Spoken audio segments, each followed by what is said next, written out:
Welcome to Inside the Philippines. I'm your host, and today's story is one that's going to stick with you. This is Vince, 65 years old, a baker from Sacramento, California. Spent his whole life getting up before dawn, kneading dough, building something with his hands.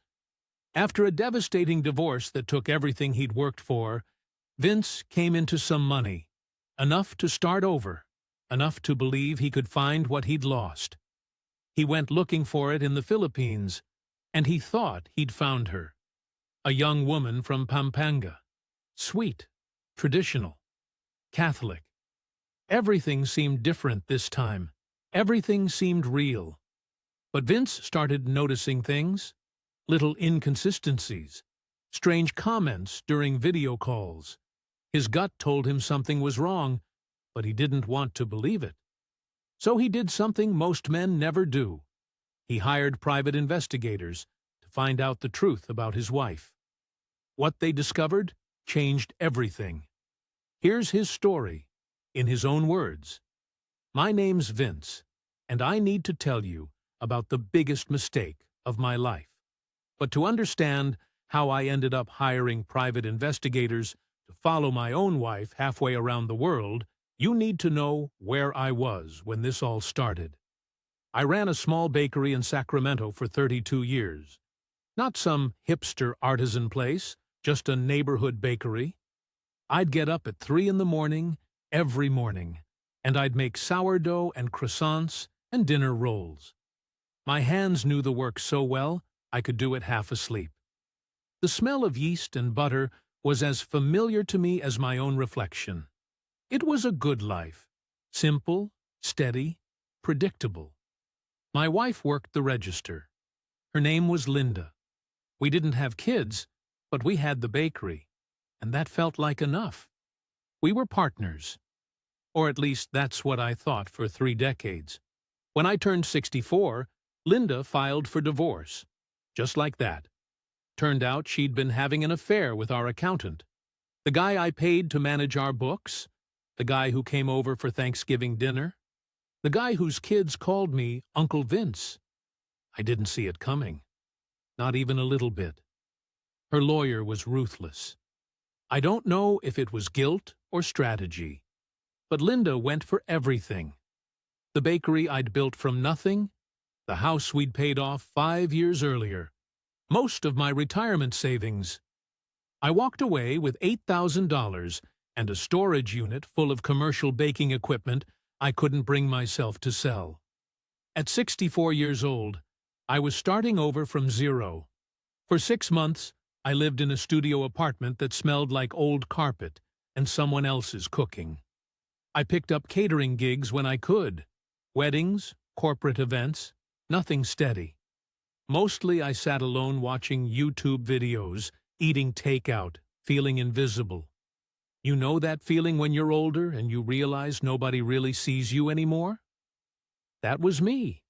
I'd go to the grocery store and the cashier would look right through me.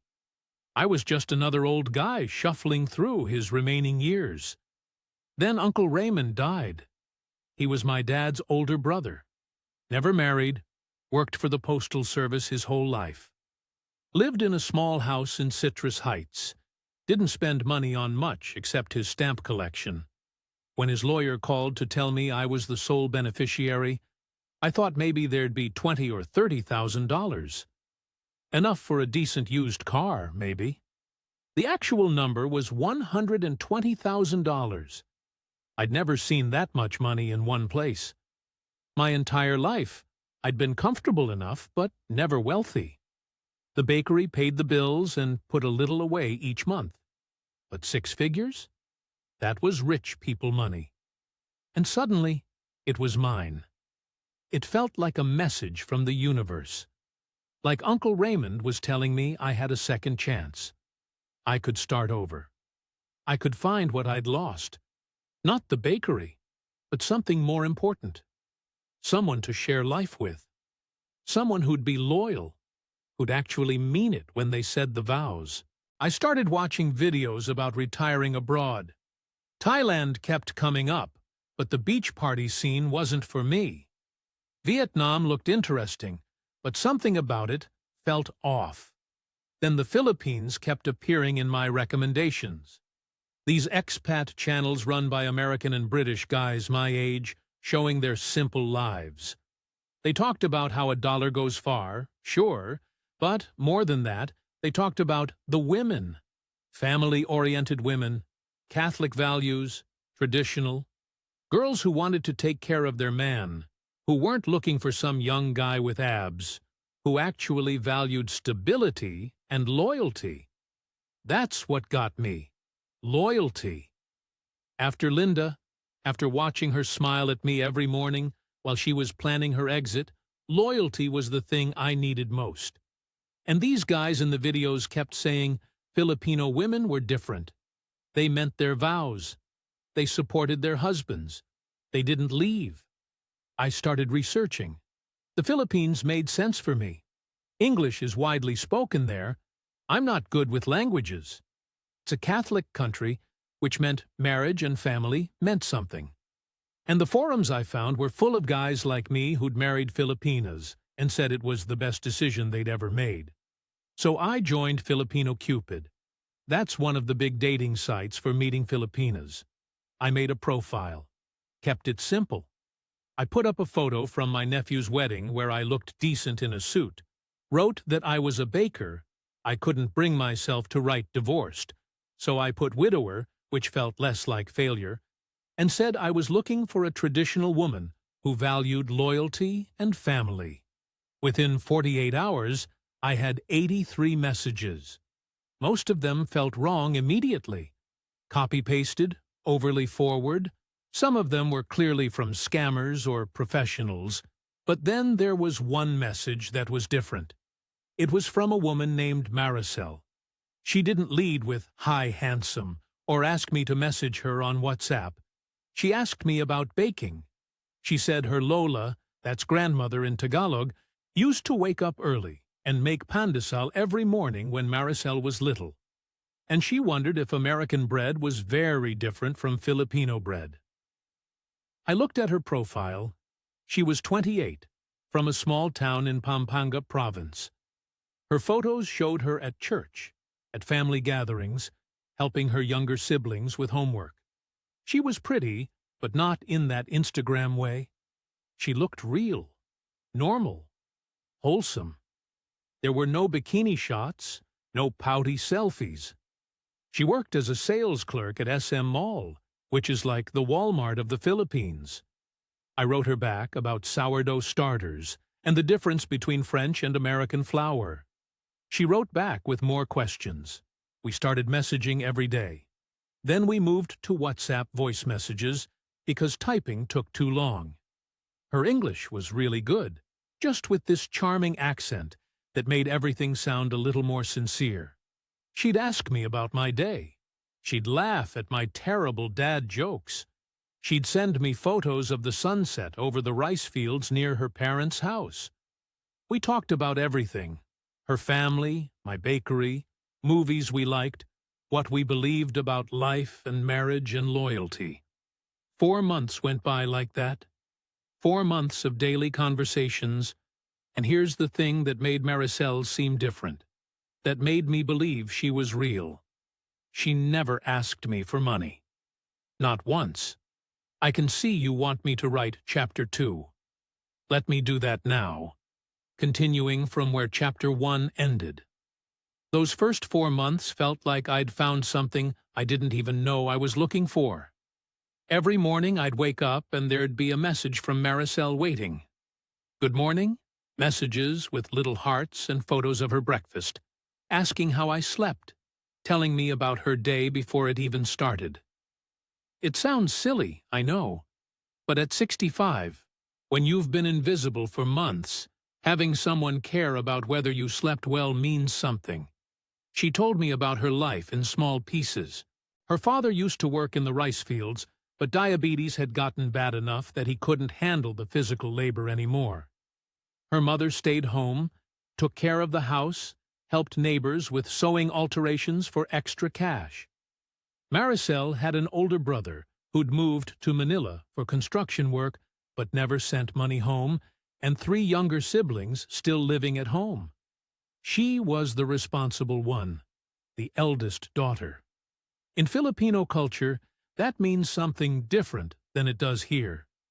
It's not just being the oldest kid, it's carrying the family. She worked at SM Mall in Angeles City, about an hour from her barangay. Sales clerk in the home goods section, she said. Her shift rotated, which explained why sometimes she'd message me at 2 in the morning her time, right when I was having my coffee in Sacramento. The pay wasn't much, about 12,000 pesos a month. I did the math, roughly $215. Try living on that. Try supporting yourself, let alone helping your family. But she never complained. That's what got me. She'd tell me about difficult customers or long shifts on her feet, and she'd just laugh it off, say she was blessed to have a job at all. So many people in the provinces had nothing. She was grateful for what she had. We graduated from text messages to voice messages pretty quick. I'm not fast with typing on my phone, and her English was good enough that hearing her voice made everything easier. She had this soft way of speaking, a little shy, with that Filipino accent that turns V's into W's sometimes. She'd send me 5-minute voice messages about her day, about the weird customer who tried to return a blender she'd clearly used for 6 months, about the stray dog her little sister was trying to hide from their parents. I'd send her messages back while I was drinking coffee in my studio apartment, telling her about the catering job I'd done the day before, about my nephew's kid who wanted to learn to bake, about the stupid reality show I was watching because I had nothing else to do. She'd listen to all of it. She'd ask follow-up questions. She remembered details I mentioned weeks earlier. Looking back now, I can see what was happening. I was lonely. I was 65 years old, living in a 400-square-foot studio, working occasional gigs, watching my savings tick down. I had no wife, no bakery, no purpose. And here was this young woman who made me feel like I mattered again, like I was interesting, like I had something to offer. But at the time, it just felt good. It felt real. She'd send me photos constantly. Her family's house with the chickens in the yard, the rice fields at sunset, all golden and peaceful. Her little sister doing homework at the kitchen table. Her mother cooking adobo. Nothing staged or sexy, just life. Normal life. And God, I wanted that. I wanted normal again. About 6 weeks in, we did our first video call. I was nervous as hell. You know how photos can lie. And after Linda, after learning that people can smile at you while planning to destroy you, I was cautious. But when Maricel's face popped up on my screen, she was exactly who she said she was, maybe even prettier in motion. She smiled shy, said she was nervous too, and we talked for 2 hours. She showed me around her family's house. Concrete walls, tin roof, simple furniture, religious pictures on every wall. Catholic as hell, just like she'd said. Her younger sister popped into frame to say hi, giggling and covering her mouth. Her mother came by, said hello in careful English, thanked me for being kind to her daughter. It all felt so wholesome, so genuine. We started doing video calls twice a week, then every other day. We'd talk for hours. She'd be on her phone in her bedroom with her sister sleeping in the same room, whispering so she wouldn't wake her up. I'd be in my studio apartment with nothing but time. We talked about everything. Religion, she asked if I believed in God, seemed relieved when I said yes, even though I hadn't been to church in decades. Marriage. She said she believed it was forever, that divorce was a sin, that when you make a promise to God, you keep it. Family. She talked about how important it was to take care of your parents, to support your siblings, to lift everyone up together. I told her about Linda. Had to eventually, right? Told her about the divorce, about losing everything, about feeling like I'd wasted 30 years on someone who never actually loved me. Maricel cried, actually cried, said she couldn't understand how anyone could do that to someone as kind as me, that I deserved better, that loyalty was the most important thing in the world. I also told her about Uncle Raymond's inheritance. I don't know why exactly. Maybe I wanted her to know I wasn't broke, that I could take care of myself. She congratulated me, said it was God's blessing, that my uncle must have really loved me to leave me security like that. She didn't ask how much, didn't ask what I planned to do with it, just said she was happy for me. That's what made her different. The restraint. I'd read all the warnings online about Filipinas who target foreign men for money. I'd watched YouTube videos about the red flags, asking for money early, having emergencies constantly, love bombing. Maricel did none of that. She had opportunities. I mentioned the inheritance. I told her about an expensive catering gig I'd landed. She never bit. Never suggested I send her anything. Never even hinted. She told me about her family's struggles. Sure. Her father's medical bills for diabetes medication. Her younger brother who wanted to go to college but they couldn't afford it. The roof that leaked during the rainy season. But she never asked me to help. She'd mention these things the way anyone talks about their life, then change the subject. When I asked if they'd be okay, she'd say they'd manage somehow. They always did. God would provide. Month 3, I started thinking about visiting. Just thinking about it. The idea of actually meeting her in person, of seeing if what we had over video calls translated to real life. I mentioned it casually during a call. Maricel's face lit up like I'd told her she won the lottery. She said she'd love that her family would be so honored to meet me, but she understood if it was too expensive or too far. She wasn't pushing, just happy at the idea. By month 4, I was hooked, completely hooked. I'd wake up excited to see her messages. I'd go through my day thinking about things I wanted to tell her. I'd fall asleep thinking about her voice. At 65 years old, after everything with Linda, I didn't think I'd ever feel that way again. That anticipation, that connection. I started watching videos about the Philippines more seriously. Not just expat dating videos, but actual cultural stuff.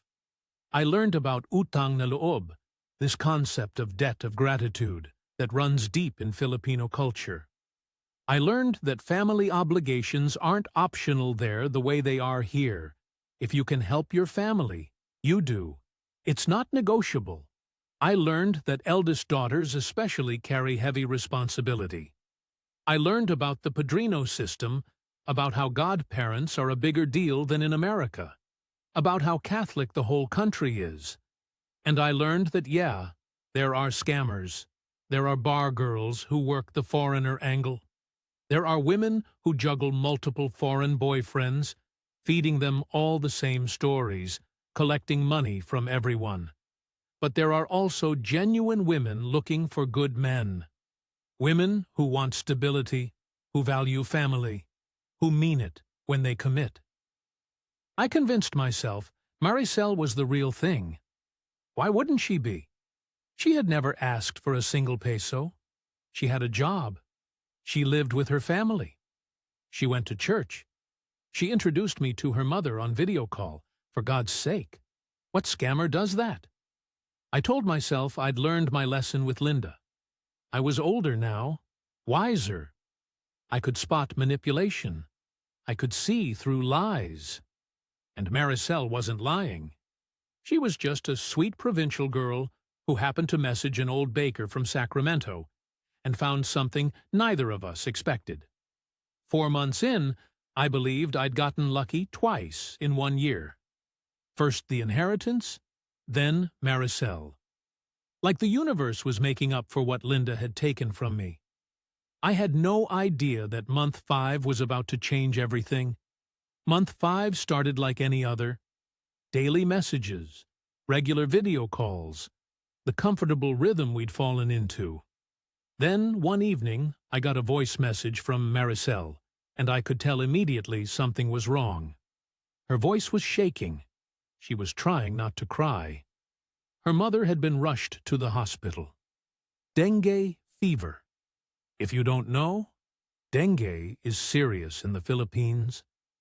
Mosquito-borne disease that can kill you if it's not treated. Her mother had collapsed at home. High fever, severe pain. The hospital admitted her immediately, but they needed money up front before they'd start treatment. The bill was 10,000 pesos. Maricel's voice cracked as she told me. She apologized 3 times for even mentioning it, said she knew I wasn't a bank, said she'd figure something out, maybe borrow from neighbors, maybe her brother in Manila could help, even though he never sent money. She just needed to tell someone because she was scared and didn't know what to do. I didn't even hesitate. I told her I'd send it. $200, that's all it was. The equivalent of 1 catering job back home. Nothing. She could barely speak through crying. Said she'd pay me back somehow, that she'd never forget this kindness, that I was saving her mother's life. I sent the money that afternoon through Western Union.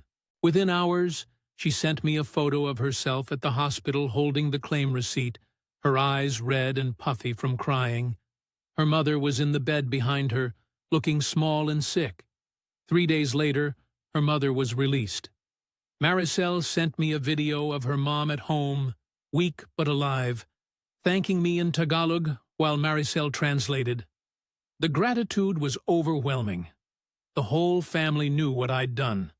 I was the American who saved Nanay's life. That was the crack in the door. That was the moment everything changed, though I didn't see it then. A month later, Maricel's younger sister was about to drop out of college. Couldn't afford the tuition for the semester. 15,000 pesos, about $270. Maricel was beside herself. Her sister was smart, first in the family to make it to university, studying nursing. If she dropped out now, she'd probably never go back. She'd end up working retail like Maricel, stuck in the provinces with no future. I offered before Maricel even asked. She said no at first, said it was too much, but I insisted. What's $270 to keep a smart girl in school? I sent it via Remitly this time, faster than Western Union. Maricel sent me the enrollment papers as proof, her sister's student ID, a video of her sister crying and thanking me. 2 months after that, typhoon season hit. A big storm came through, and their roof started leaking badly. Not just a little drip, but actual holes where the old metal sheets had rusted through. Rain was coming into the house, destroying things, making everything damp and moldy. They had buckets everywhere catching water, but it wasn't enough. Maricel sent me photos, the roof from outside showing the holes, the inside of the house with water dripping onto their furniture. Her father standing there looking defeated, pointing at the damage. They'd gotten quotes from neighbors who did construction, about 20,000 pesos to patch it properly with new metal sheets. $400. I sent it. Of course, I sent it. What was I going to do? Let them live like that? Let rain destroy their home? They were going to be my family. Maricel and I had been talking about me visiting, about our future together. You help family. Month 8 brought her father's diabetes medication crisis. The cost had suddenly spiked, something about government subsidies ending. He needed insulin and other medications, or his condition would get worse. Maybe lose a foot, maybe worse. 10,000 pesos, about $180. Maricel sent me the pharmacy receipts, the prescription papers with the doctor's notes in medical handwriting I couldn't read, but that looked official. I sent it without even thinking twice. Looking back now, I can see the pattern. Each request was reasonable. Each one was documented with photos, receipts, enrollment papers, pharmacy bills. Each one came with tears and gratitude and promises to pay me back someday. Each one was just small enough that saying no would have made me feel like a monster. But together, they added up. By month 10, I'd sent roughly $3,200. That's not nothing, but it also wasn't enough to panic about. I had $120,000 sitting in the bank. $3,200 was less than 3%. It was less than I used to pay in rent for 1 month in my old house with Linda. But more than the money, it created something else. Investment, emotional equity. I wasn't just some guy Maricel chatted with anymore. I was the person who saved her mother's life. I was the person who kept her sister in college. I was the person who fixed their roof and kept her father's diabetes under control. I was part of the family now, deeply woven into their survival. And I'll be honest with you, it felt good. After Linda, after losing everything, after 6 months of being invisible, I mattered again. I was important to someone, to a whole family, actually. They needed me. They were grateful for me. That's powerful stuff when you're 65 and thought nobody would ever need you again. The online forums I read confirmed this was normal. Other guys married to Filipinas all said the same thing: you support the family. That's the deal. Filipino culture is different. They take care of their own, and when you marry a Filipina, you become part of that network. It's not asking for handouts, it's family obligation, utang na loob. If you can help, you help. So when Maricel suggested in month 10 that maybe I should visit, that maybe we should meet in person and see if what we had online was real in person too, I was ready. More than ready. I wanted to see her face without a screen between us. I wanted to meet the family I'd been helping. I wanted to be there, physically present, part of something again. We decided on December. After the rainy season, she said. The weather would be better, cooler, less chance of typhoons. I booked a flight to Manila for $890. I bought new clothes because everything I owned was old and worn. I got vaccinated, hepatitis A, typhoid, made sure my tetanus was current. I watched YouTube videos about what to expect, how to handle the heat, what gifts to bring. Pasalubong, they call it. Expected gifts when you visit. I bought stuff at Target to bring: chocolates, perfume for her mother, a nice watch for her father, toys for the younger siblings. I felt something I hadn't felt in years. Hope. Real, genuine hope. That my life wasn't over. That I could start again. That love and loyalty still existed somewhere in the world. The 3 weeks before my flight crawled by. Maricel and I video called every day. She showed me where we'd go, what we'd do, what her family was planning to cook. She was nervous, excited, kept saying she hoped I wouldn't be disappointed when I saw her in person, that she wasn't as pretty as in photos. I kept telling her she was beautiful, that I couldn't wait. Her family started preparing weeks in advance. They cleaned the house, top to bottom. They borrowed chairs from neighbors so we'd have enough seating. They planned this huge welcome meal, even though I told them not to go to trouble. But that's Filipino hospitality, Maricel explained. When someone important visits, you show them honor. The night before my flight, I couldn't sleep. I lay in my studio apartment staring at the ceiling, thinking about how my whole life had led to this moment. The bakery, the divorce, Uncle Raymond's inheritance, finding Maricel, helping her family. It all felt like it meant something, like there was a plan. I had no idea that I was walking into something completely different than what I imagined, that the roof I'd fixed, the tuition I'd paid, the hospital bill I'd covered, all of it was real, but not for the reasons I thought. That my kindness wasn't being reciprocated. It was being leveraged. But on that December morning, when I boarded Philippine Airlines Flight 118 from San Francisco to Manila, I believed I was flying toward redemption, toward a second chance, toward proof that good people still existed and loyalty wasn't dead. I believed I'd found her. The flight was 13 hours. I barely slept. Just kept thinking about seeing Maricel in person, about meeting her family, about whether I'd measure up to what they expected.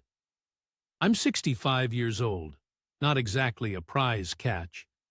Gray hair, a gut from too many years tasting my own bread, hands that ache in the morning from decades of kneading dough. What if she took one look at me and realized she'd made a mistake? The plane landed at Ninoy Aquino International Airport around 10 at night. The humidity hit me the second I stepped off the jet bridge. It was like walking into a wet blanket. December in the Philippines is supposed to be cooler, but cooler there still means 85 degrees with air so thick you can barely breathe it. Immigration took forever. The officer looked at my passport, looked at me, asked what I was doing in the Philippines. I said, visiting my girlfriend. He smiled, stamped my passport, said, "Welcome to the Philippines, sir." That little word, girlfriend, felt good to say out loud. Baggage claim was chaos. Hundreds of people crowded around the carousels, OFW workers coming home with balikbayan boxes, tourists with too much luggage, everyone pushing and shoving.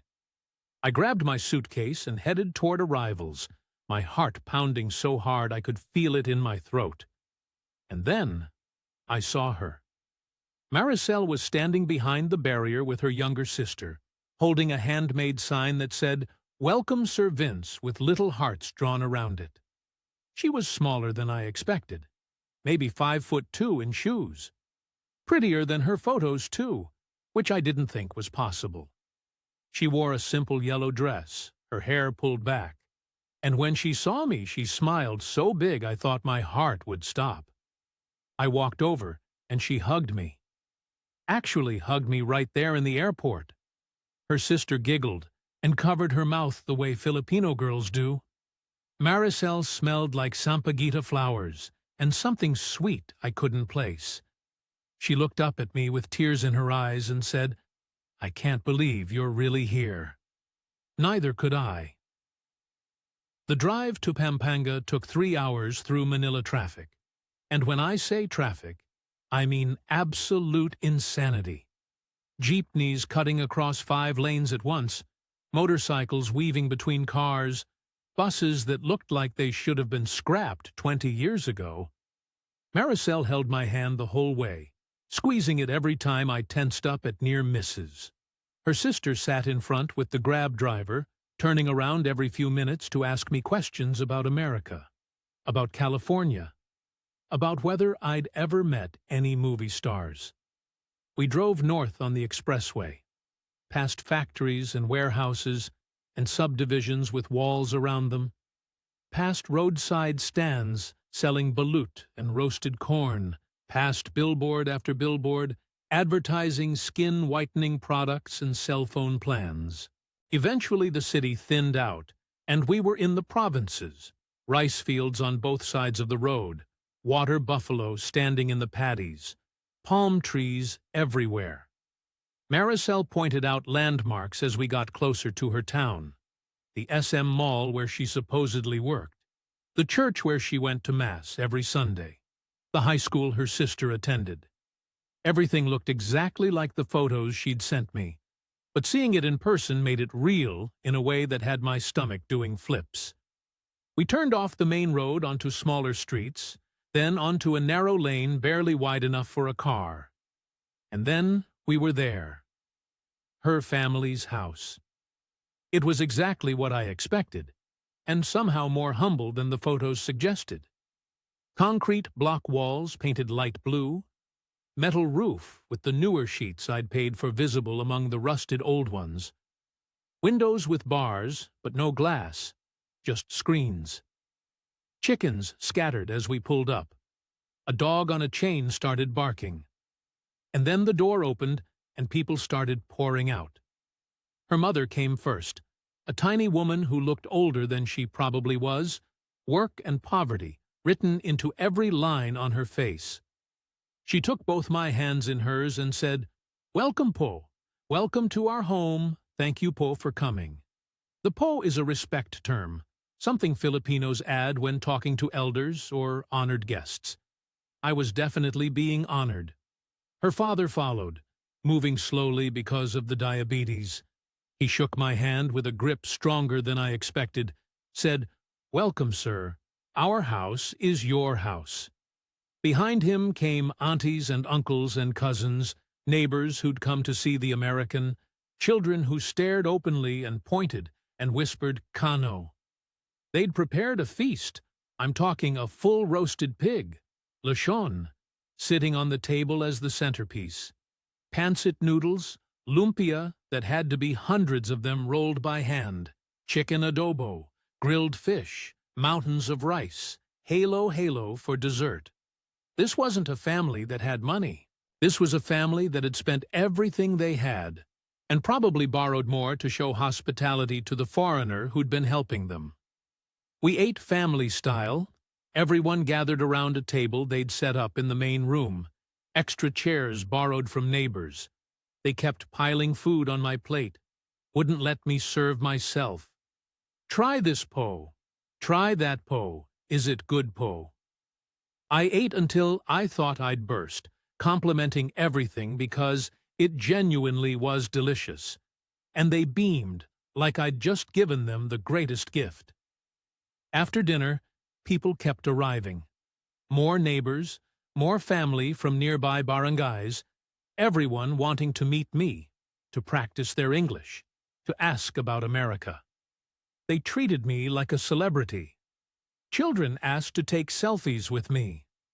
Old men wanted to talk about World War II and American GIs who'd liberated the Philippines. Women asked me to be godfather to their babies, which Maricel explained was a huge honor. I gave out the pasalubong gifts I'd brought, chocolates for the kids that made them scream with excitement, the perfume for her mother that made her cry, the watch for her father that he put on immediately and showed to everyone. More stuff I'd packed, cheap by American standards, priceless here. The whole evening felt surreal, like I'd stepped into a different world where I mattered, where I was important, where people were grateful just to have me there. After years of feeling invisible in Sacramento, of being the guy nobody noticed, this was overwhelming in the best way possible. Late that night, after everyone had left and her parents had gone to bed, Maricel and I sat outside on plastic chairs under the stars. It was quieter then, just the sound of crickets and distant karaoke from someone's house down the lane. She leaned her head on my shoulder and said, "Thank you for coming, for giving my family this honor, for everything you've done for us." I told her I was the one who should be thanking her, that she'd saved me in ways she didn't understand. We talked about the future, about me coming back, about getting married, about her moving to America eventually. She said she wanted to do it right, with a church wedding, with her family present, with God's blessing. I said whatever she wanted, I'd make it happen. Looking back now, I can see how perfectly orchestrated everything was. The overwhelming welcome designed to make me feel obligated. The feast that cost more than they could afford. Creating debt I'd feel compelled to repay. The constant stream of family establishing how many people depended on me. The religious talk about church weddings and God's blessing to make it feel sacred and binding. But in that moment, sitting under stars that seemed brighter than any I'd seen in California, with this beautiful woman's head on my shoulder, I just felt grateful. Lucky. Chosen. The next 3 weeks were more of the same. Every day brought new family members to meet, new places to visit, new meals prepared in my honor. We went to the local resort for a day trip, swimming in the pool while children splashed around us. We visited the church, and I met Father Ramon, who'd known Maricel since she was a child. We went to SM Mall, and I saw where she supposedly worked, though she said her day off conveniently meant we couldn't go inside her department. One evening at that resort, watching sunset over the water, I asked her to marry me. I'd bought a ring in Sacramento, nothing fancy but real gold with a small diamond. She cried when I pulled it out, said yes before I even finished asking, immediately FaceTimed her mother, who started crying too. The next day, the whole barangay knew. "Congratulations po. When's the wedding po? God bless you po." Her mother started planning immediately. 3 months, she said. Enough time to make arrangements, to invite family, to prepare properly. Before I left, I had a private conversation with her father. He thanked me formally for helping the family, for honoring his daughter with a proposal, for being a good man. Then he mentioned the house repairs. The roof was better, yes, but the walls needed work. The bathroom needed updating. The kitchen was barely functional. If I wanted to help, if I could help, he'd make sure it was done before the wedding. For Maricel, he said, so she could get married from a proper home. I gave him $2,000 in cash. I watched his hands shake as he took it. He said God would bless me for my kindness, that he'd never forget what I'd done for his family. At the airport, Maricel cried when we said goodbye, held on to me like she didn't want to let go, made me promise I'd come back soon, that I'd video call every day, that I wouldn't forget her. As if I could forget. On the flight home, I felt like a different person than the one who'd flown over 3 weeks earlier. I had purpose again. I had someone who needed me, who wanted me, who'd chosen me despite my age and my ordinariness. I had a future that included wedding planning and visa applications and eventually bringing my wife to America. I had no idea that back in Pampanga, Maricel was probably already video calling her other boyfriends, explaining away her 3-week absence, keeping all the plates spinning. That the house repairs I'd funded would benefit a business operation, not a future home. That Father Ramon probably blessed a dozen foreigners a year who thought they'd found their Filipino angel. I had no idea that those 3 weeks in paradise were the hook, perfectly designed to lock me in emotionally before the real bleeding started. I just knew I'd found something worth fighting for. Someone worth spending my inheritance on. Proof that loyalty and love still existed if you looked in the right places. I was wrong about all of it. Back in Sacramento, reality settled in fast. The studio apartment felt smaller and lonelier than before. The gray January sky felt oppressive after 3 weeks of Philippine sunshine. But I had Maricel, and that made everything bearable. We video called every day, just like before. But now it was different. Now I'd met her family, slept in their home, eaten at their table. Now I'd proposed. Now we were planning a wedding. The conversations weren't just about our day anymore. They were about our future. Maricel sent me photos of herself wearing the ring constantly. Her friends at church admiring it. Her mother showing it to neighbors. Her sister taking selfies with her hand positioned to show the diamond. It made me feel good, seeing that ring on her finger, knowing she was proud to be my fiancé. But then the requests started coming faster. 2 weeks after I got back, her brother had a motorcycle accident. He was driving to a construction site in Manila when a jeepney cut him off. He crashed, broke his arm, got road rash all down his side. The hospital in Manila was expensive. They needed 25,000 pesos for treatment, about $450. Maricel sent me photos. Her brother in a hospital bed, arm in a cast, bandages covering half his body. He looked young, maybe 22, and scared. She was crying on the video call. Said she didn't want to ask, but the family had no money. Her father was upset because he couldn't help his own son. Her mother was beside herself with worry. I sent it via Remitly. Of course I did. What was I supposed to say? Let your brother suffer because I already helped enough? He was going to be my brother-in-law. Family helps family. A month later, her cousin's baby got sick. Some kind of infection, needed antibiotics and hospital care. 15,000 pesos, about $270. The cousin was a single mother. The father had left. She had no way to pay. Maricel sent me photos of a tiny baby with an IV in her arm, looking so small and helpless, it broke my heart. I sent it. Then the house repairs needed finishing before the wedding. Her father had used my $2,000 to start the work, but they'd underestimated the costs. The bathroom renovation ran over budget. The kitchen needed new cabinets. The walls needed painting. Another 30,000 pesos, about $540. I sent it.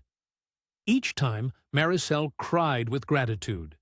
Each time, she said she'd pay me back somehow, that she didn't deserve me, that God had blessed her with the most generous man in the world. Each time, I told her to stop worrying about money, that we were going to be married, that what's mine would be hers soon enough. The online forums I read said this was normal. One guy wrote that his Filipino wife's family had needed help every month for the first 2 years, but then things stabilized. Another guy said you just budget for it, plan on sending $500 to $1,000 a month for family support. It's part of the deal. If you marry a Filipina, you marry her family. I told myself I was investing in our future, in our family. This was temporary. Once Maricel moved to America, once she could work and contribute, things would balance out. For now, I was the provider. That's what men do. By month 13, it was time to go back for the wedding. I'd sent another 3,000 or so in emergency requests over those 3 months. But this was it. The big day. After this, we'd file her spousal visa paperwork and start the process of bringing her to America. The bleeding would stop once she was here with me. I flew back to Manila in March. Spring in California, summer heat in the Philippines.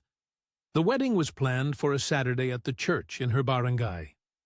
Simple ceremony, Maricel kept saying. Just family and close friends. Nothing fancy. But Filipino weddings aren't simple. I learned that fast. The church fees alone were 20,000 pesos. $400 just to use the building for an hour. Then there was the priest's donation. Another 10,000. The flowers, the photographer, the videographer, Maricel's dress, which her mother insisted had to be proper, bought from a bridal shop in Angeles City. My barong Tagalog, the traditional Filipino formal wear for the groom.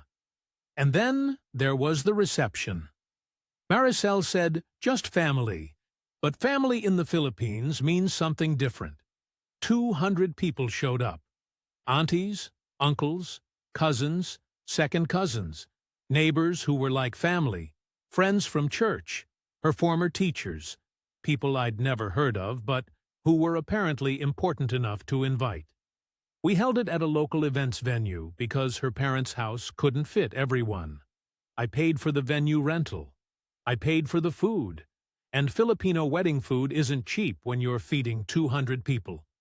Lechon, of course, pancit, lumpia, chicken, fish, rice, dessert, San Miguel beer, and Tanduay rum for the adults, soft drinks for the kids. Then there were the ninongs and ninangs, the godparents. In Filipino weddings, you have sponsors who stand up with you, kind of like groomsmen and bridesmaids, but more formal. They're supposed to be pillars of the community, people who can guide your marriage. Maricel's family had invited 8 couples to be our sponsors, and tradition dictates that you give each sponsor couple an envelope with cash as thanks for the honor. 5,000 pesos per couple minimum. That's another 40,000 pesos.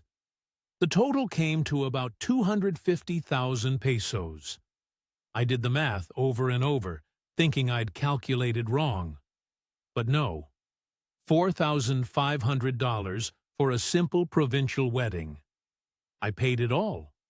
Put it on my credit card because my bank account was getting lower than I was comfortable with. Told myself it was a one-time expense. You only get married once. It was worth it. And it was beautiful, I'll give them that. The church was decorated with white flowers and ribbons. Maricel wore a white dress that made her look like an angel. When she walked down the aisle with her father, everyone cried. Her mother, her sisters, half the congregation. I might have teared up a little too. Father Ramon performed the ceremony, talked about the sanctity of marriage, about commitment, about how God joins 2 people together and no man should separate them. Maricel and I exchanged vows in front of God and 200 witnesses. I put the ring on her finger, she put one on mine. We were married. The reception lasted until 2 in the morning. Filipinos know how to party.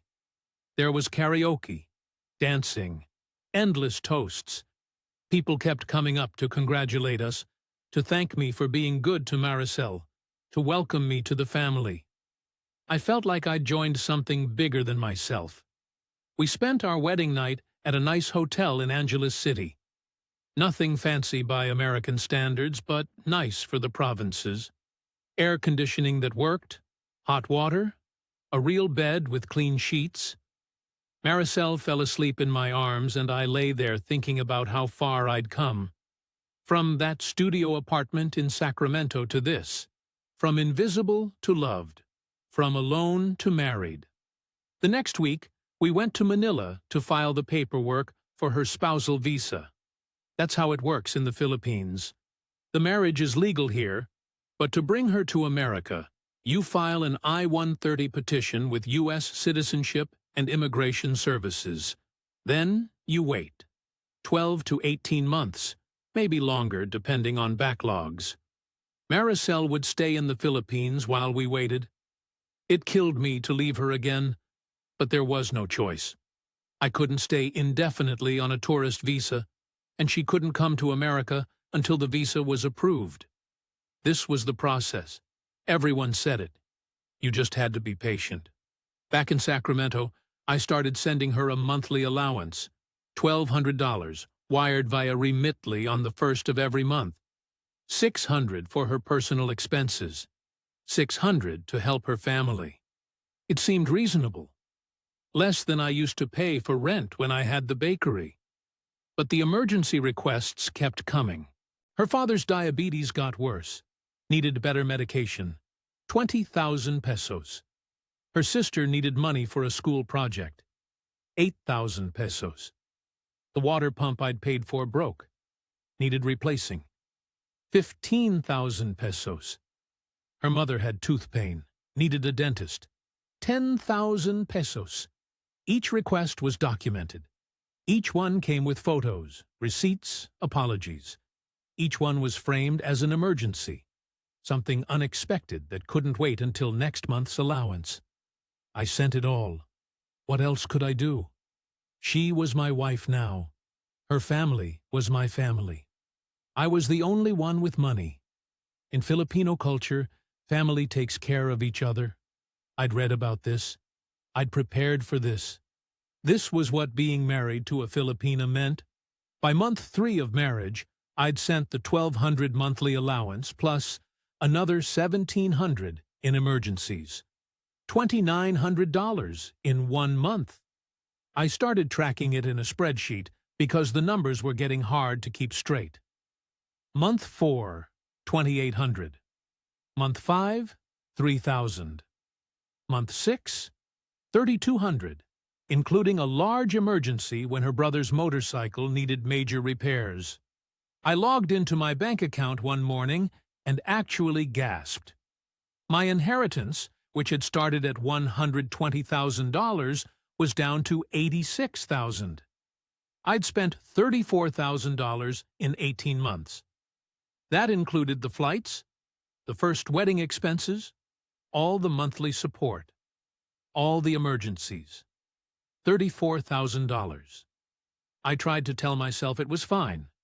I still had $86,000. That was plenty.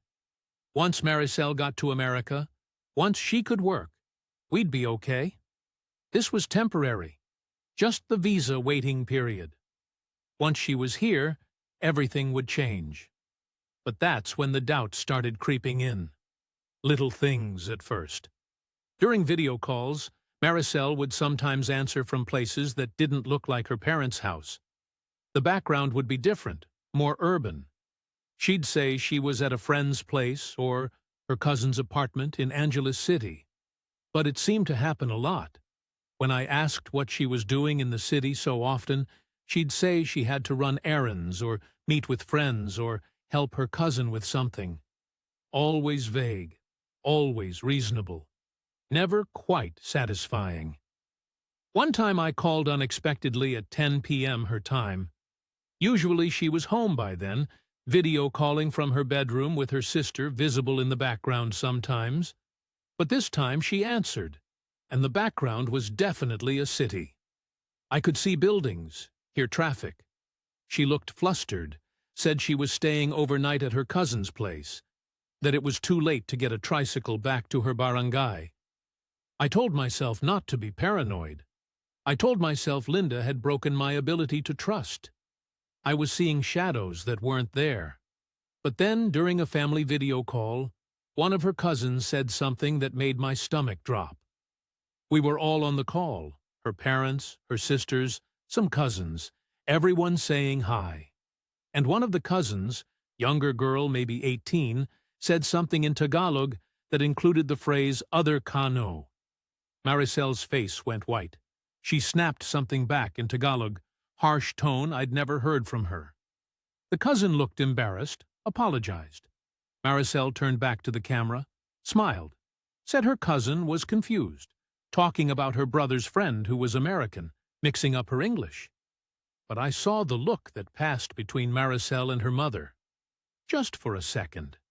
A look that said, "Be careful." A look that said, "We almost slipped." I didn't say anything on the call. Acted like I bought the explanation. But after we hung up, I sat there staring at my computer screen, my heart pounding. Other Kano, other American. Why would her cousin say that? Why would everyone's faces change like that? Why would Maricel get so angry so fast? I told myself I was overreacting. I told myself that Linda's betrayal had damaged me, made me suspicious of everyone.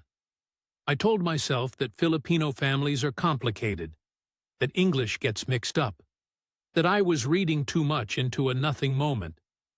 But the feeling wouldn't go away. I started noticing other things. Maricel's Facebook profile had changed its privacy settings. I couldn't see her friends list anymore. Couldn't see who commented on her posts. She posted less frequently about us, about our marriage. When she did post photos, she wasn't wearing her wedding ring. When I asked about it, she said it was at the jeweler being resized because it was too loose. For 3 months. Being resized for 3 months. The paranoia grew. Every video call, I'd look at the background, trying to figure out where she was. Every time she was unavailable, I'd wonder why. Every emergency request, I'd question whether it was real, but I didn't say anything. Because what if I was wrong? What if this was all in my head? What if I accused her of lying, and it destroyed our marriage over nothing? So I kept sending money, kept video calling, kept acting like everything was fine. But I started Googling. Private investigators in the Philippines, how to check if your Filipino wife is faithful.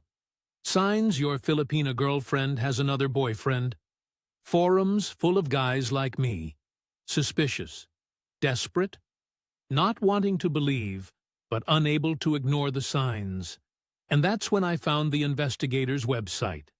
A Manila-based firm that specialized in exactly this. Foreign men with Filipino wives or girlfriends, surveillance services, documentation, proof. $1,800 for 2 weeks of surveillance. I stared at that website for a week, kept the tab open, kept closing it and reopening it, kept telling myself I was insane for even considering it. But I couldn't stop thinking about that cousin's slip. Other Kano, the look on Maricel's mother's face, the missing wedding ring, the changed privacy settings, the unexplained trips to the city. On a Tuesday morning at 3 a.m., old habits still waking me early, even though I had no bakery to run. I opened my laptop and paid the $1,800. 2 weeks later, the report arrived. I opened the email at 3 in the morning. Old baker habits never die. Couldn't sleep anyway. Hadn't slept properly in 2 weeks, knowing the investigators were out there watching my wife, documenting her life, following her around Manila and Pampanga with cameras. The subject line was simple. Case report. Subject Maricel R. attached was a PDF, encrypted. They'd sent me the password in a separate text message. I sat there staring at my laptop screen for 5 minutes before I opened it. Part of me still hoped they'd found nothing, that I'd wasted $1,800 and could laugh at myself for being paranoid, that I could tell Maricel about it someday, and we'd joke about how jealous and crazy I'd gotten because of Linda. But I knew. Deep down, I knew. I typed in the password. The PDF opened. The first page was a summary. Clean, professional, clinical language that made my stomach turn. Subject was observed over a 14-day period from March 15th to March 28th. Surveillance included physical observation, photographic documentation, and information gathered from a confidential informant within the subject's barangay. I scrolled down, started reading. Subject maintains relationships with 3 foreign nationals, referred to in this report as Subject A, Subject B, and Subject C for confidentiality purposes. 3. Not one other guy. 3 total, including me. Subject A. Male, Caucasian, approximately 65 years old, American national. Married to subject as of March 2024. Sends approximately $1,200 USD monthly, plus additional funds for emergencies. Primary contact via WhatsApp video calls, typically conducted weekday evenings, Philippine time, from subject's family residence in Pampanga. That was me. Subject A, reduced to a clinical description in an investigator's report about my own wife. Subject B, male, Caucasian, approximately 71 years old, Australian national. Believes himself engaged to subject. Sends approximately $800 AUD monthly via bank transfer. Primary contact via Facebook Messenger. Daily communication. Subject displays engagement ring from Subject B on video calls with him. Different ring from wedding ring received from Subject A. I had to stop reading. Had to breathe. 71-year-old Australian. Engaged. She was wearing his ring. On video calls with him while she was married to me. Subject C. Male, Caucasian, approximately 58 years old, British national. Works on contract basis in Manila. Visits Philippines quarterly for 2 to 3 week periods. Maintains apartment for subject in Quezon City, Cubao area. Subject stays at this residence during weekends and during Subject C's quarterly visits. Pays approximately $25,000 monthly rent, plus provides subject with living expenses. I scrolled to the photographs. There she was, my wife, getting out of a grab car in front of a condo building in Quezon City. The timestamp said, Saturday, March 16th, 10:47 a.m. She was wearing casual clothes, carrying an overnight bag. The kind of bag you take for a weekend stay. Next photo. Her entering the building, using a key card to get through the security door. Not a visitor, a resident. Next photo. Her on the balcony of a unit on the 7th floor. Watering plants. Looking comfortable. Looking at home. I kept scrolling. More photos. Her at a mall food court in Quezon City with a girlfriend, both of them laughing. Her at a restaurant, dressed nice, sitting across from a white man I'd never seen. 50s, trim, polo shirt, looked British somehow. They were holding hands across the table. Next section. Social media analysis. Investigators accessed subject's private Facebook account through confidential informant, who provided login credentials. Analysis revealed separate message threads with each foreign national, maintained simultaneously. They'd included screenshots, blurred out to protect the investigator's source, but readable. Messages to the Australian, Graham. She called him my love, sent him heart emojis, told him she was counting the days until they could finally be together, that the visa process was taking so long, that she missed him so much. Photos of her holding his printed photograph, kissing it.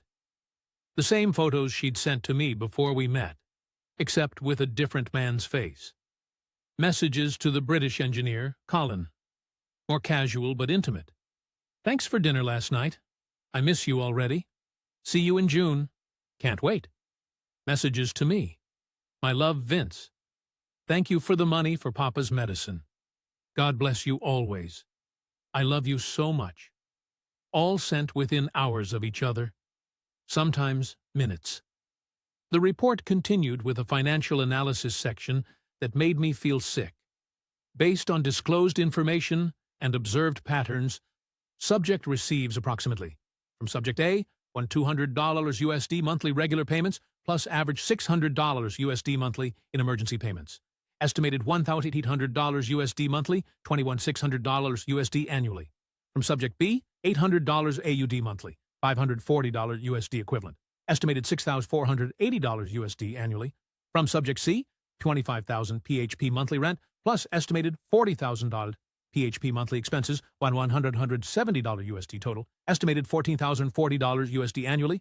Total estimated annual income from 3 foreign nationals, 42 dirhams, sin 100 dirhams and 20 dollars at Wadis. USD. This does not include one-time gifts, visit expenses, wedding costs, or other large transfers. Subjects claimed employment at SM Mall, Angeles City, could not be verified. Mall management confirmed no employee by that name in current or recent employment records. She didn't work at SM. She never worked at SM. This was her job. We were her job. The next section detailed her schedule. How she'd organized her life to keep all three of us from knowing about each other. Monday, Thursday. Resides at family home in Pampanga. Video calls with subject A typically occur during this period, conducted from subject's bedroom with family home visible in background. Family members occasionally appear in frame, lending authenticity to subject's representation of her living situation. Friday, Sunday. Travels to Quezon City apartment maintained by subject C. When subject C is in Manila, subject stays with him at apartment. When subject C is abroad, subject uses apartment independently. During these periods, subject is typically unavailable for video calls with subject A, citing various excuses, family commitments, errands in Angeles City, poor internet connection. Daily. Maintains Facebook Messenger communication with subject B throughout week from all locations. Subject B is not aware of subject A or subject C. There were more photos. The investigators had followed her to a restaurant in Cubao, shown her meeting with a woman, another Filipina, maybe 30 years old. According to the report, they'd paid an adjacent table to listen in. The woman was apparently mentoring Maricel, teaching her how to manage multiple foreign sponsors without getting caught, how to keep stories straight, how to maximize income. The report noted something that made me feel like an idiot. The house repairs I'd funded, the roof, the bathroom, the kitchen, all real. But they benefited the entire family's operation. Maricel's younger sister was apparently in training, already had 2 foreign boyfriends on Filipino Cupid. The nice house helped with her video calls, made everything look more legitimate. The mother managed the schedule, made sure Maricel was home for my calls, made sure the house looked right, made sure family members appeared on camera at the right times. The father collected the money. All of it funneled through him. He'd built the water pump I'd paid for with money from all of us combined. My $2,000 at the wedding hadn't gone to house repairs. It had gone into their business operating fund. I spent an hour reading the entire report. Every photo, every timeline, every piece of evidence. Then I opened a new document and started making a list of every red flag I'd ignored. The odd hours, the cousin's slip about the other Kano, the wedding ring she never wore, the changed privacy settings, the urban backgrounds during calls, the constant emergencies that needed immediate money. All of it was there, all of it screaming at me. And I'd ignored every single sign because the alternative was admitting I'd been wrong, admitting I'd been fooled, admitting I was alone. At 6 a.m. Sacramento time, noon in the Philippines, I called her. Video call through WhatsApp, like always. She answered from her parents' house. I could see her bedroom behind her. She smiled. "Hi, my love. I miss you." I didn't smile back. "We need to talk," I said. Her face changed, just slightly, like she knew, like she'd been waiting for this moment. "What's wrong?" "I hired private investigators," I said. "I know about Graham. I know about Colin. I know about the apartment in Quezon City. I know you don't work at SM Mall. I know everything." She started crying immediately. Not just tears, but loud sobs. "My love, no. Who told you these lies? Why would you believe lies about me?" "I sent you screenshots," I said. "I'm sending them right now." I forwarded her 3 images, her entering the Quezon City condo, her at dinner with Colin, her Facebook messages to Graham. The crying got louder. "Vince, please. This is not what it looks like. The investigators are lying. They must have been paid by someone who is jealous of us." I sent her the photo of her on Colin's balcony. Watering plants. She changed tactics. "That's my cousin's apartment. I stay there sometimes to help her. Colin is just a friend who helps with rent. Graham is like a godfather to me. He's helping me with the visa." "So you're married to me but engaged to your godfather?" I said. She started getting angry. "You don't trust me? After everything? After I gave you my heart? After we made vows before God?" I sent her the financial analysis, the $1,800 a month from me, the $800 from Graham, the money from Colin, her income statement laid out in black and white. She tried one more time. "You're being cruel. You're being paranoid. Your ex-wife hurt you, and now you don't trust anyone. I love you. We're married. How can you do this to me?" "Where's your wedding ring?" I asked. She looked at her hand, like she'd forgotten she wasn't wearing it. "It's being resized. For 6 months?" Silence. "I'm done," I said. "We're done. Don't contact me again." I hung up, blocked her on WhatsApp, blocked her on Facebook, blocked her email. Then I sat there in my studio apartment at 6 in the morning, staring at my computer screen, and I cried. Not because I'd lost her, but because of what I'd lost in myself. The ability to judge people, the ability to see what was right in front of me. $34,000 and 18 months of my life given to someone who'd never cared about me at all. I was her pension plan, her paycheck, subject A in an investigator's report. That afternoon, I found a Facebook group called Scammed in the Philippines, private group for foreigners who'd been taken. I requested to join, got approved within an hour. Posted my story. Within 2 hours, I had a private message from a guy named Graham. Australian, 71. Sent me a screenshot of Maricel that looked exactly like mine, except she was holding his photo instead of mine. "Mate," he wrote, "I hired investigators 2 weeks ago. Got the same bloody report. She blocked me 3 days ago when I confronted her. I've been trying to find the other bloke, the Brit, warn him, but I don't even know his name. We compared notes, same stories, same emergencies, his mother's dengue fever, his money for the roof, his support for the sisters' college. Word for word, the same crises I'd paid for. Graham had sent about 22,000 Australian dollars over 2 years, roughly 15,000 US. He'd been planning to fly to the Philippines next month to finally meet her in person. She'd told him she couldn't come to Australia because her father was too sick. She needed to stay close. Same excuse she'd given me about why she couldn't visit California. The Brit, Colin, we never found. Hope he figured it out eventually. Hope he didn't waste as much as we did. The legal reality hit me next. I called a lawyer in California who specialized in international family law. Told him the situation. He gave it to me straight. You're legally married under Philippine law. She won't cooperate with annulment. You'll have to prove fraud, which means filing in Philippine courts, means hiring a Filipino attorney, means gathering evidence, means time and money. How much money? I asked. Minimum $6,000. Could be more if she contests it. Could be 10 or 12,000 if it drags out.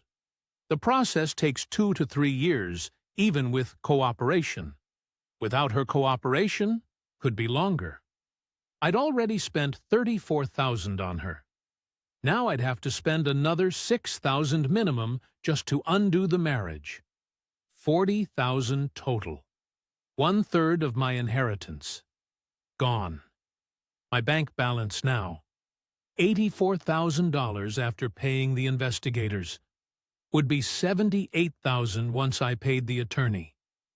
And I still had to live, still had to eat, still had rent. At 65 years old, I couldn't afford to rebuild my life a third time. I started looking for work, found a corporate bakery that needed weekend help, not romantic, not my own business, just showing up, following recipes someone else created, making bread for hourly wages. $18 an hour. 12-hour shifts Saturday and Sunday. That's my life now. Working weekends at a corporate bakery. Living in a studio apartment. Waiting 2 to 3 years for an annulment from a woman who probably never loved me. Knowing that every dollar I spend is a dollar I can't afford to lose because Uncle Raymond's inheritance, my second chance, is nearly gone. I spent my whole life believing that if you're good to people, they'll be good to you. That patience and loyalty mean something. But loneliness makes you stupid. It makes you see what you want to see. I wasn't special to Maricel. I was a pension plan. Subject A, 1 of 3. And the worst part? One can't even be angry at her. Not really. I handed her every single dollar with a smile, ignored every red flag, rationalized every inconsistency, because the alternative was admitting I was alone again, admitting that loyalty is rare, admitting that at 65 I might never find what I'm looking for. That $120,000 was supposed to be my second chance. Instead, I paid $34 grand to learn that trust isn't something you can buy back once it's broken, and that sometimes the person who hurts you most isn't the one who lied. It's the one in the mirror who refused to see the truth. If you're watching this and you're in a long-distance relationship with someone in the Philippines, and you're sending money every month, do yourself a favor. Hire an investigator now. Not after you're married. Not after you've spent $40,000. Now. Because here's what I learned the hard way. These operations are sophisticated, professional. Maricel wasn't some amateur scamming lonely foreigners on the side. This was her full-time job, her family's business. They had schedules, documentation, scripts. They'd been doing this for years, probably, refining the approach, learning what worked. The investigators told me that what Maricel was running is called the multiple boyfriend scheme.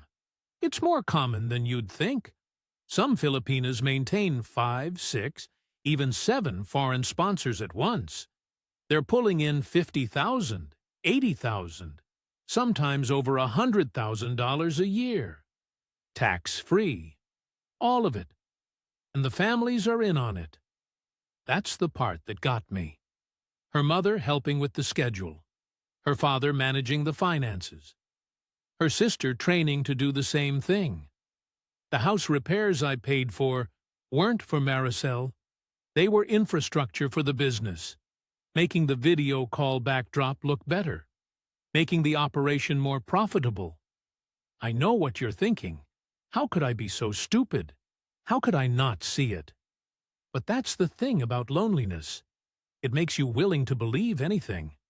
Makes you ignore signs that would be obvious if you weren't so desperate to believe someone actually wanted you. I'm 65 years old now, living in a studio apartment, working weekends at a corporate bakery for $18 an hour, making bread I don't even like, following someone else's recipes, punching a clock. My inheritance is down to $52,000. That's after paying the investigators $1,800, before paying the lawyer to start the annulment process, which is another $6,000 minimum, maybe more, maybe $10,000 before it's done. 2 to 3 years of legal proceedings in Philippine courts, while Maricel ignores every summons, and I pay lawyers in 2 countries to prove what everyone already knows. I'm married under Philippine law to a woman who won't answer my calls. Can't get divorced because the Philippines doesn't have divorce. Can only get an annulment, which requires proving fraud, which requires evidence, which requires more lawyers and more money and more time. In the meantime, I'm stuck. Can't remarry even if I wanted to. Can't move on legally. Just have to wait it out and keep paying. Graham, the Australian, is in the same boat. We talk sometimes. Share our misery.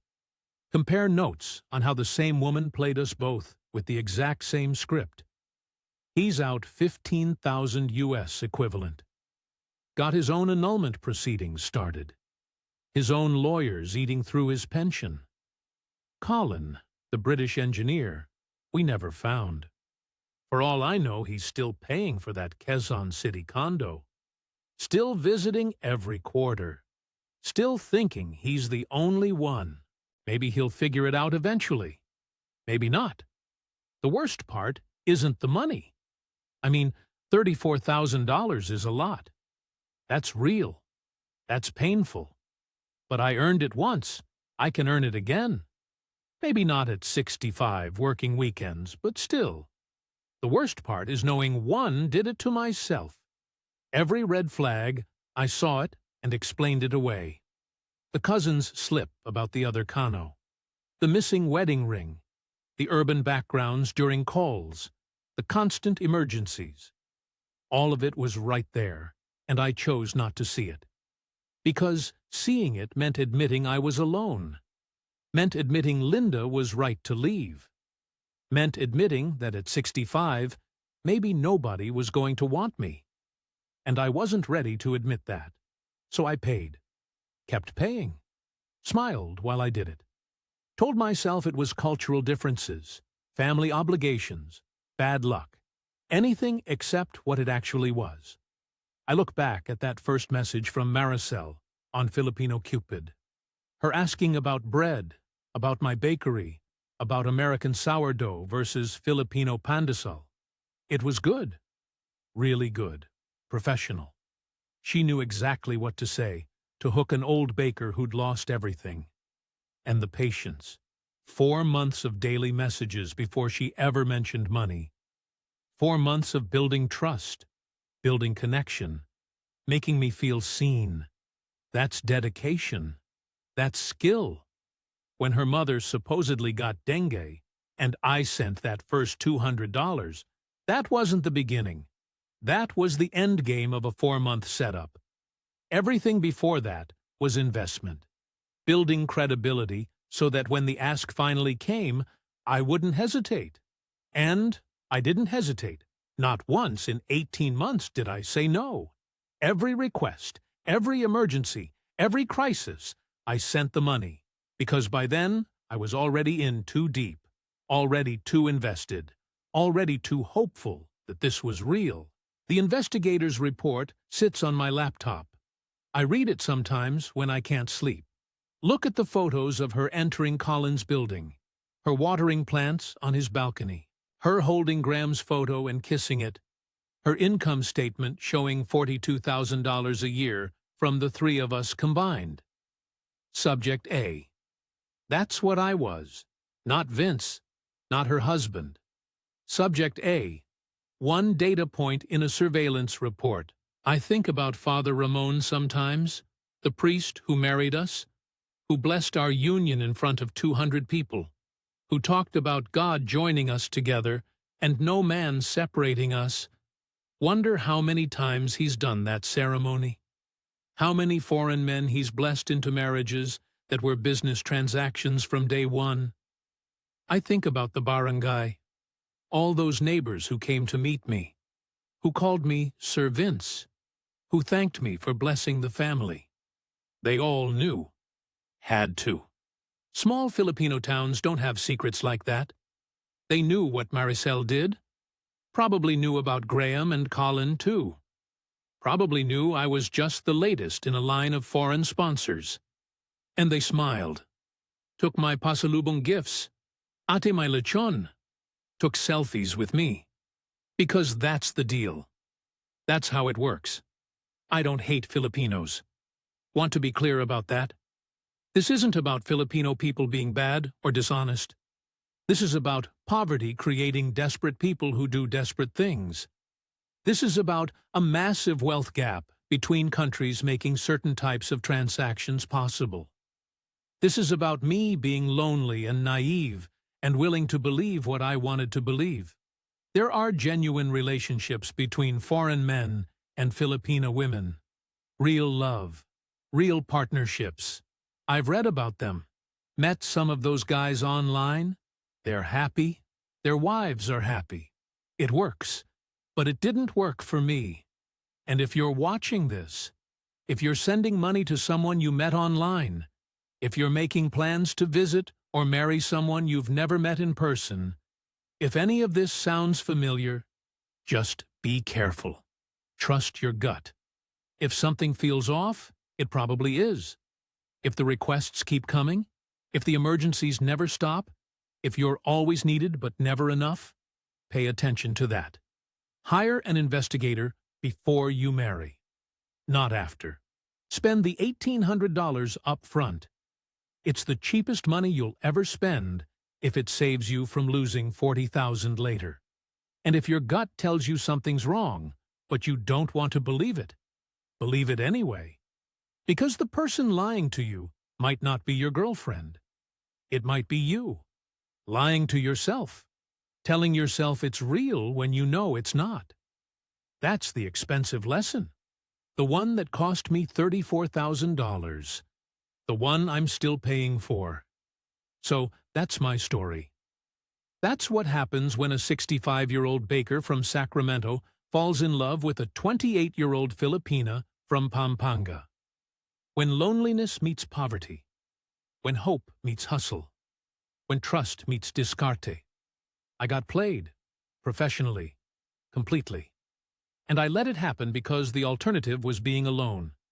Now I'm alone anyway. And broke. And legally married to someone who won't talk to me. Waiting years for an annulment that'll cost me another $6,000. But at least I'm not lying to myself anymore. That's worth something. Not $6,000 worth, but something. If you're in a situation like mine, get out now. Cut your losses. Hire the investigator. Face the truth. It'll hurt. But it'll hurt less than what I'm going through.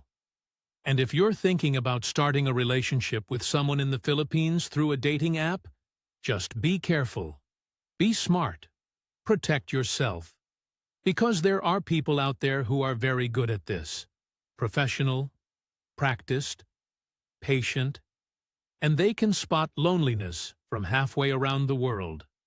Vince's story illustrates just how sophisticated these operations can be. Maricel wasn't some amateur. She was running a professional, coordinated system with family support, documentation, and emotional manipulation refined over years.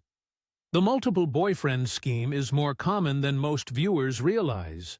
Some Filipinas maintain 5 or more foreign sponsors simultaneously, earning $50,000 to $100,000 annually, tax-free. For viewers, the lesson is clear. If you're in a long-distance relationship and sending money regularly, verify everything independently. Hire investigators before marriage, not after. And remember, if your gut tells you something's wrong, it usually is. These operations work because they exploit basic human needs. Loneliness, hope, the desire to believe someone cares. Vince wasn't stupid. He was human, and that humanity cost him a third of his inheritance. The warning signs were all there. The cousin's slip, the changed privacy settings, the missing wedding ring, the urban backgrounds during video calls, but he chose not to see them because seeing them meant giving up hope. And sometimes hope is the most expensive thing you can buy. If you're watching this and recognizing elements of your own situation, don't make Vince's mistake. Don't wait until you're $40,000 deep and legally married before you verify what your gut is already telling you. Trust is earned. Love is proven over time. And anyone who really loves you won't constantly need your money to survive. Thanks for watching Inside the Philippines. Stay safe out there.